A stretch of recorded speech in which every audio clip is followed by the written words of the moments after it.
요한복음 20장 24에서 29절 말씀, 왕이신 하나님 말씀을 함께 합독합니다. 함께합니다.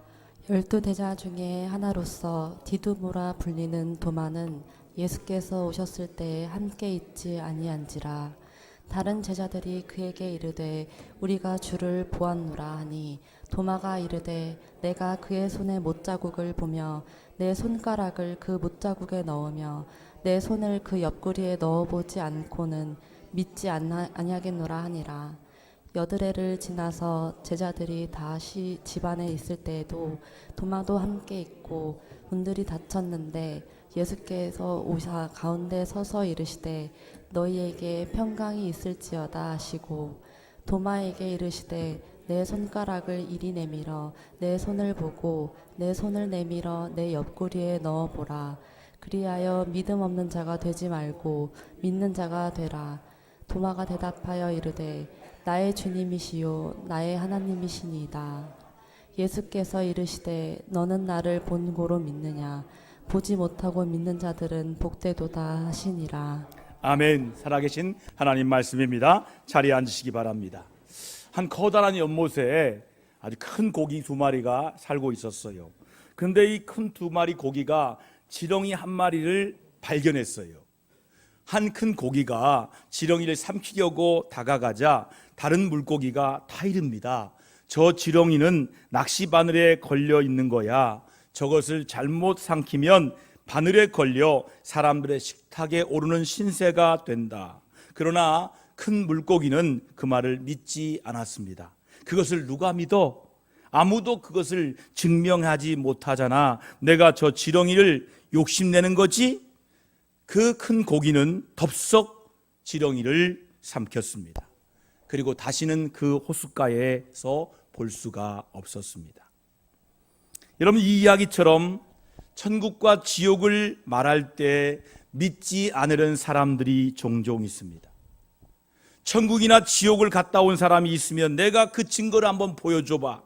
그러면 그 말을 믿을 테니까. 이런 사람들은 끝내 천국에서 보지 못합니다. 지렁이 삼킨 물고기처럼 후회해도 이미 때는 늦었기 때문이에요. 바른 복음을 믿지 못하는 것은 결국에는 멸망의 길을 가는 사람이 될 뿐입니다. 한번 따라 합시다. 예수 천국, 불신 지옥. 바른 믿음이에요. 예수 천국, 불신 믿음이 바른 믿음이에요. 오늘 본문의 도마는 이 바른 믿음을 믿지 못하는 사람이었어요. 예수님을 3년 동안 졸졸 따라다닌 제자 중에 한 사람이었어요. 그런데 예수님을 믿지 못합니다.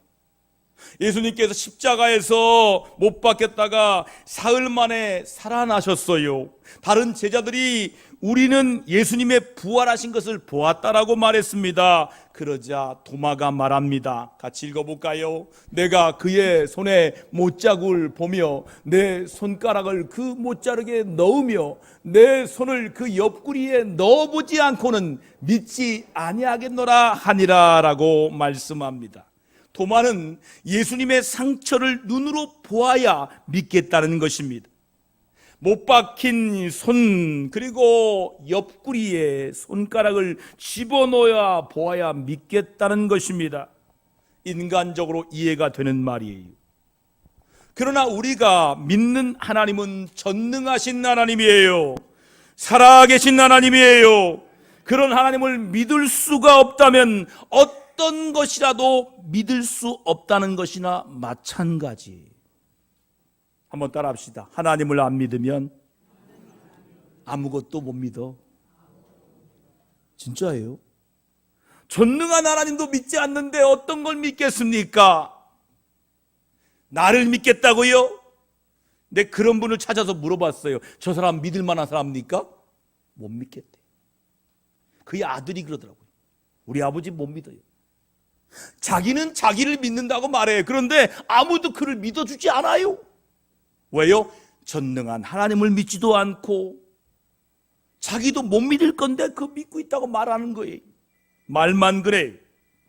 여러분, 하나님을 믿지 않는 모든 결과는 본인이 책임져야 돼요. 핸드폰을 꺼주시기 바랍니다.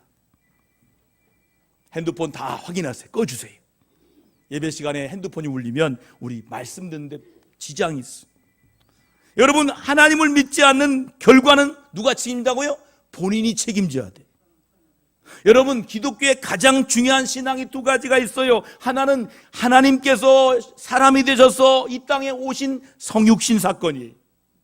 이 세상에서 사람으로 오신 예수님은 인간의 모든 죄를 짊어지고 십자가에서 돌아가셨다는 것입니다. 그리고 십자가에서 죽으신 예수님께서 사흘 만에 부활하신 것입니다. 여러분, 부활은요, 이 세상에 사는 사람들이 한 번도 경험하지 않은 일이에요. 부활만이 아닙니다. 죽음도 경험하지 못했어요. 자, 물어보겠습니다. 여러분들에게. 죽음을 경험한 사람 계세요? 없어요. 그러면 부활도 경험을 못하는 거예요. 죽어야 부활하는 건데요. 그래서 아무리 부활을 믿으라고 해도 사람들은 믿을 수 없다라고 말합니다. 저는 그런 사람들의 말을 모두 이해할 수가 있어요. 아직도 경험하지 않는 일이기 때문입니다. 여러분, 같아도 경험되지 않는 것을 믿으라고 한다면 그것은 믿을 수가 있겠습니까? 저 같아도 믿을 수가 없을 거예요. 여러분, 이탈리아에 마르코 폴로라는 사람이 있었어요. 여행을 참 좋아했어요. 동방견문록을 쓴 책의 저자입니다. 1271년부터 1295년까지 동방을 여행한 여행담을 기록한 보고서예요. 그 당시에는 동방이 서방이 있는지도 모르고 서방이 동방이 있는지도 몰랐던 시대에 동방의 지리적 위치, 주민들의 종교 및 생활 관습과 습관과 언어, 정치적 상황들을 아주 자세하게 기록했어요. 체계적이고 정확한 정보의 전달로 기록되어 있습니다. 마르코 폴로는 책에 이렇게 기록하고 있습니다. 보지 않고 믿는 사람은 없을 것이다. 들어도 믿기 힘들 정도다.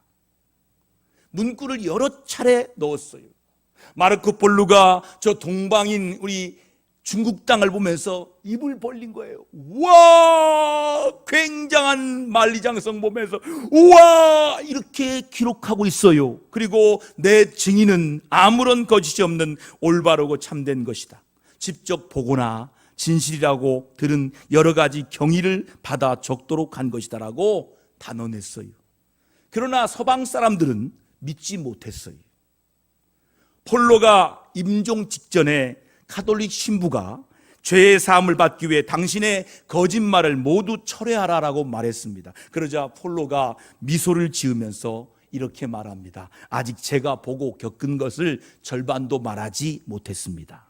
라고 답했다는 일화가 전해집니다. 내가 보지 않았거나 경험하지 않았어도 실제로 사실이라는 것들이 이 세상에 얼마나 많이 있는지 말로 다 형용할 수가 없을 정도입니다. 지금은 안방에서 딱 앉아갖고 리모컨 딱 틀으면 전 세계를 한눈으로 다 보고 있습니다. 그러나 아주 먼 옛날에는 한 나라 안에서도 가보지 않은 것은 알 수가 없었어요. 그러나 내가 보지 않았다고 없는 것이 아니지 않습니까? 저는 아직 저 우주의 많은 별들을 다 가보지 못했어요. 그러나 이 우주에 또 은하계가 있고 또 그 은하계에 또 다른 은하계가 있다는 걸 저는 믿습니다. 여러분도 믿지요? 가보지 않았어요. 그러나 있어요. 사실은 내가 보지 않은 곳이 내가 눈으로 본 것보다 훨씬 더 많은 것이에요. 그런데 천국과 지옥을 믿지 않는다면 얼마나 어리석은 일인가를 알아야 됩니다. 천국과 지옥은 누가 뭐라 해도 확실하게 있습니다. 자, 한번 따라합시다. 천국과 지옥은 확실하게 있습니다. 아니, 꼭 있어야 됩니다. 확실하게 있고요, 확실하게 있어야 됩니다. 성경에 예수님께서 이런 말씀했어요. 자, 같이 볼까요? 예수께서 이르시되 너는 나를 본고로 믿느냐? 보지 못하고 믿는 자들은 복되도다 하니라. 여러분, 이 말씀은 보아야만 믿는다고 하는 도마에게 하신 말씀이에요. 보지 않고 하나님의 모든 것을 믿을 수 있다는 것은 정말 큰 믿음이에요. 부활은 역사적 사건, 사실이기 때문입니다. 한번 따라합시다. 부활은 팩트이다. 사실이다. 사건이다. 여러분, 부활은 종말론적인 사건이기 때문이에요. 세상의 마지막에 우리 모두가 함께 새로운 몸으로 부활하게 될 것이기 때문입니다. 부활은 날마다 우리 삶이 새롭게 태어나게 하는 신앙이 부활의 신앙이에요. 그리고 그리스도를 닮아가게 하는 힘의 원동력이 바로 부활의 신앙이에요. 도마는 철저히 현실적이며 계산적인 사람이었습니다. 주님께서 도마 앞에 나타나 그의 의심을 풀어주면서 말씀하셔요. 같이 해볼까요? 나를 보지 않고 믿는 자는 복되도다. 제가 들은 음성이에요. 제가 면목동에 동일교회 부목사 있는데 계단을 이렇게 딱 불이 없어갖고 이게 잘못 딛는 바람에 두두둑 부러졌습니다. 그래서 2달 동안 병원에서 누워 있었어요. 그러다가 교회 예배당 갔는데 기도가 막히는 거예요. 기도가 잘 안 되는 거예요. 그래서 2 손 들고 기도했어요. 하나님, 내 손 잡아주세요. 그런데 진짜 손 잡고 있는 거예요. 위에서 이렇게. 그래서 담임 목사님이 잡고 있는 줄 알고 제가, 목사님이 왜 이렇게 오래 잡고 있지? 근데 그 시간이 10분, 20분, 2시간을 잡고 있는 거예요. 아, 하나님의 손이구나. 제가 눈 뜨고 보려고 했는데요, 이 말씀이 보지 않고 믿는 것이 복되도다. 안 봤어요. 하나님의 손은 보이지 않아요. 할렐루야.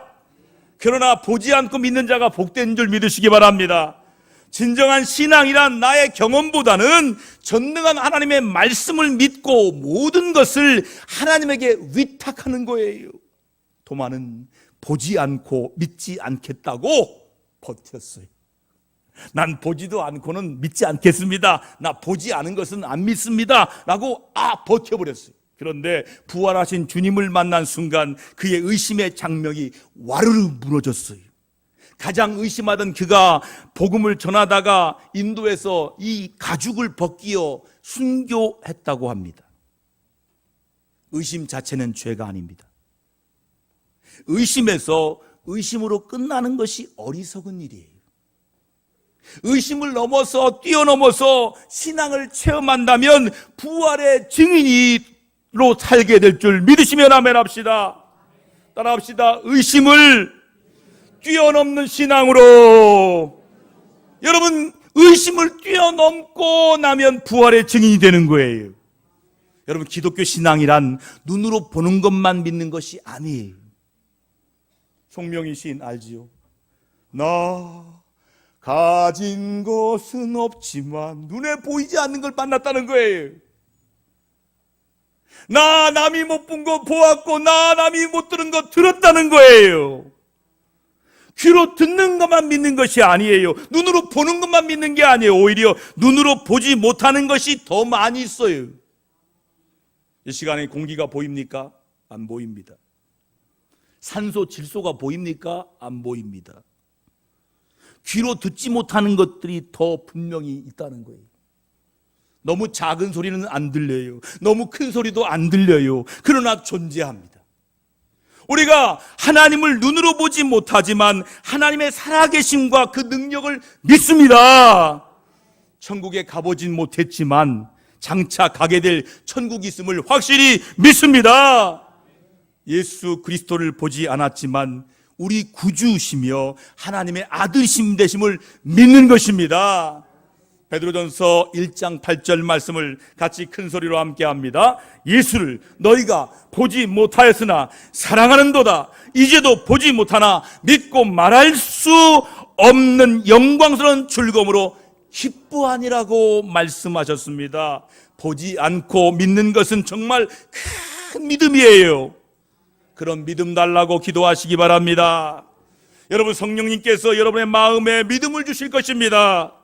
의심 많은 오늘의 도마가 되지 않기를 바랍니다. 오늘 본문에서 예수님의 십자가에 달리신 흔적을 말하고 있습니다. 첫 번째는 뭐냐면 예수님의 흔적은 하나님의 뜻에 완전하게 복종했다는 표시예요. 복종의 표시입니다. 여러분, 예수님은 십자가의 고통을 미리 다 아셨어요. 자, 마태복음 26장 39절 다 같이 읽습니다. 함께 합니다. 조금 나아가사 얼굴을 땅에 대시고 엎드려 기도하여 이르시되 내 아버지여 만일 할 만하시거든 이 잔을 내게서 지나가게 하옵소서. 그러나 나의 원대로 마시옵고 아버지의 원대로 하옵소서. 이렇게 기도하셨어요. 왜요? 주님은 십자가 고통을 알기 때문에 할만하시거든 이 잔을 내게서 지나가게 해달라고 호소하고 탄원 기도하셨어요. 그럼에도 주님은 자신의 원대로 아닌 하나님의 원대로 하시라고 자신의 뜻과 몸을 다 맡겼어요. 던지셨어요. 주님은 이 땅에 오신 목적이 하나님의 뜻에 순종하기 위해 오신 거예요. 자, 누가복음 6장 38절 말씀대로 같이 읽습니다. 내가 하늘에서 내려온 것은 내 뜻을 행하려 하는 것이 아니요 나를 보내신 이의 뜻을 행하려 함이니라. 아멘. 예수님은 인성을 가지고 계셔서 십자가의 고통을 알지만 그래도 하나님 뜻에 순종하는 것이 신앙의 바른 가치관임을 우리에게 알려주고 있는 거예요. 한번 따라합시다. 신앙생활의 출발은 순종이고 마침도 순종이다. 그러니까 순종을 못하면 신앙생활 못해요. 우리 한국교회가 왜 이렇게 됐습니까? 순종을 잃어버렸어요. 목사부터 시작해서 평신도까지 순종 안 해요. 순종이 뭔지도 몰라요. 여러분, 순종은요, 내가 원치 않은 것도 따라하는 거예요. 하나님이 원하시면 그저 갑니다. 하나님이 부르시면 가는 거예요. 그냥 그 순종이에요. 여러분, 순종으로 시작하여 순종으로 마치시는 여러분 되기 바랍니다. 하나님이 오라 하면 가는 거예요. 너 그만 살아. 네. 내가 살고 싶어서 사는 거예요? 아니에요. 하나님 부르시면 가는 거예요. 오늘 밤에도 부르시면 가시기 바랍니다. 아멘 안 하시잖아. 아멘 안 하죠. 아직도 순종 안 하는 거예요? 하나님이 오늘 밤에 불러도 아멘하고 가는 거예요. 저는 안 부를 것 같은데요? 아니에요. 제가 젊다고 안 부를 것 같습니까? 어느 날 갑자기 제 숨이 딱 멈춰져요. 그럼 가는 거예요. 제 핸드폰에, 제 컴퓨터에는 10년 전부터 유서가 들어있어요. 나는 언제 갈지 모른다. 하나님 부르시면 순종하는 거예요.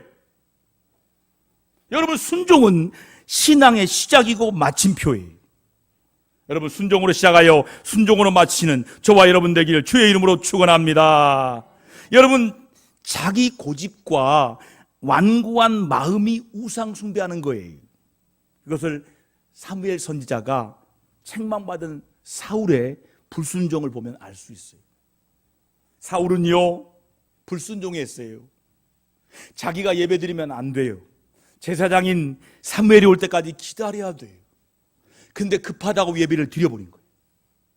그때 뭐라 합니까? 하나님이 기뻐하는 것은 제물이 아니고 예배가 아니라 순종입니다. 그 다음부터 버림받아요.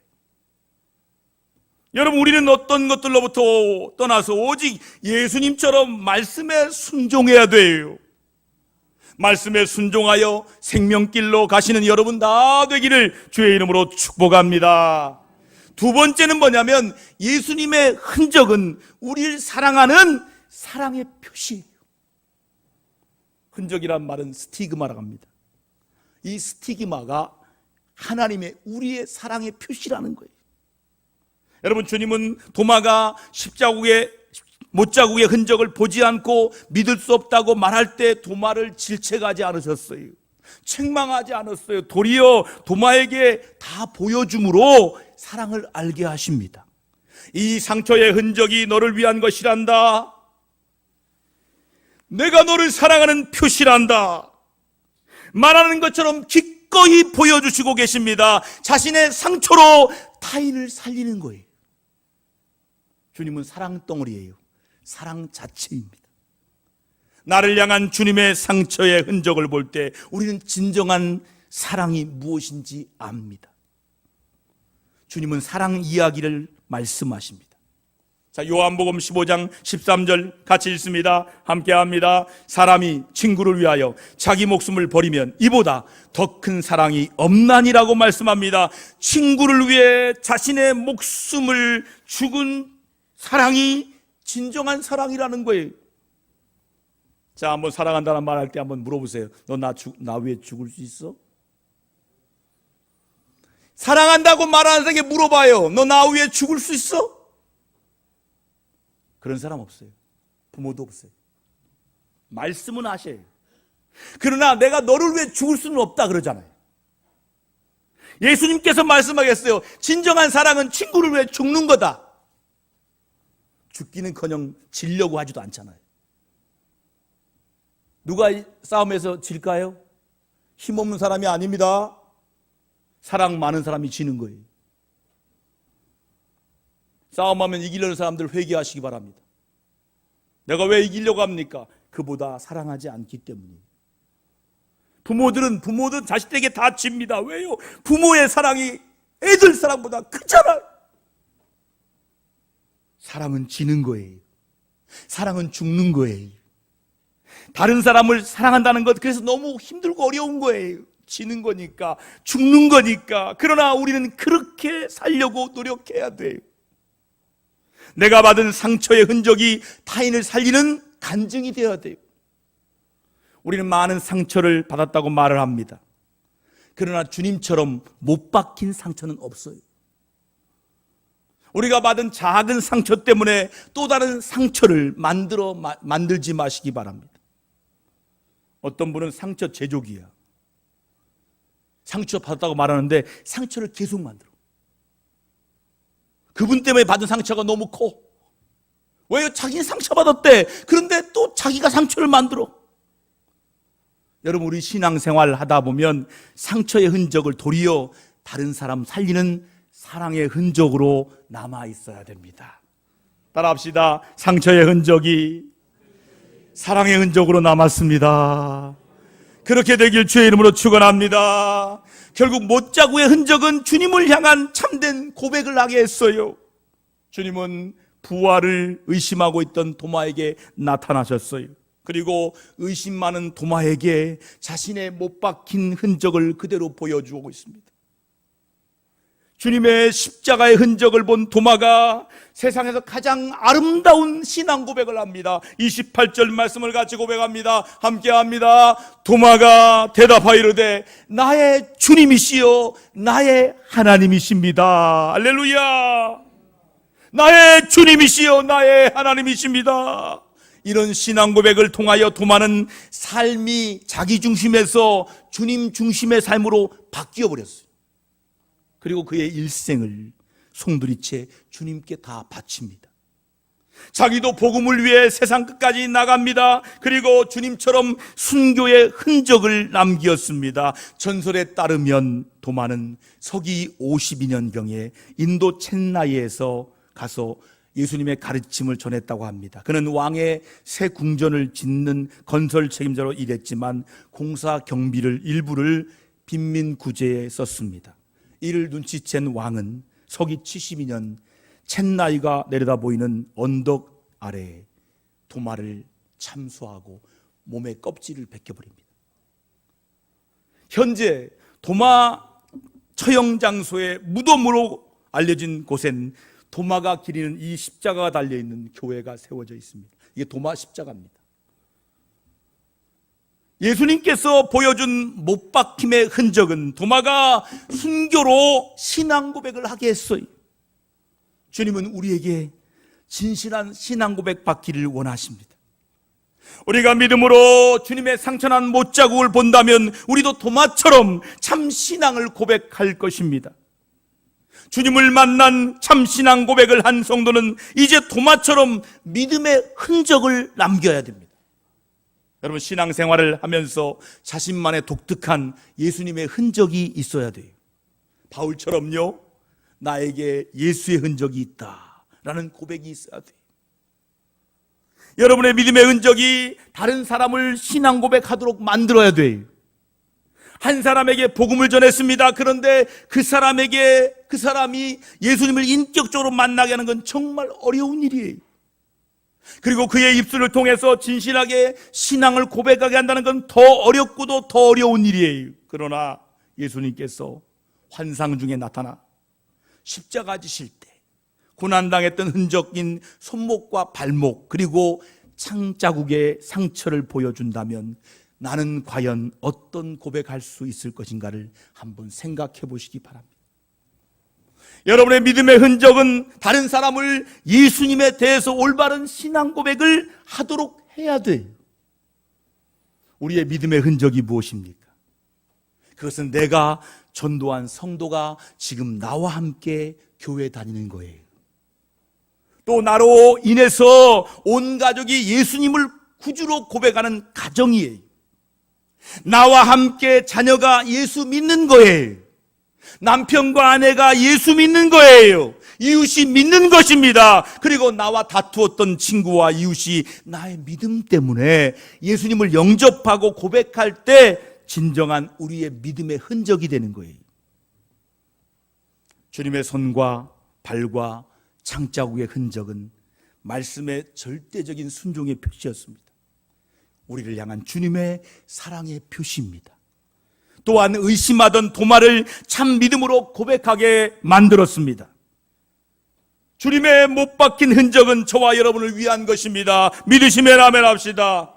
이제 우리가 우리의 믿음의 흔적이 있어야 돼요. 아무나 천국 갑니까? 천국 문 앞에서 바라봐요. 너에게 흔적이 있느냐? 믿음의 흔적을 보여라. 너에게 믿음의 흔적이 있느냐? 네가 전한 사람이 누구냐? 봐라. 네가 전한 가정이 있느냐? 네가 전한 친구가 있느냐? 없어요. 죄송하지만 믿는 게 아니라고 퇴짜 맞을 수 있어요. 참 믿음의 신앙을 고백하는 흔적이 남기는 부활의 증인들 다 되시기를 주님의 이름으로 축복합니다.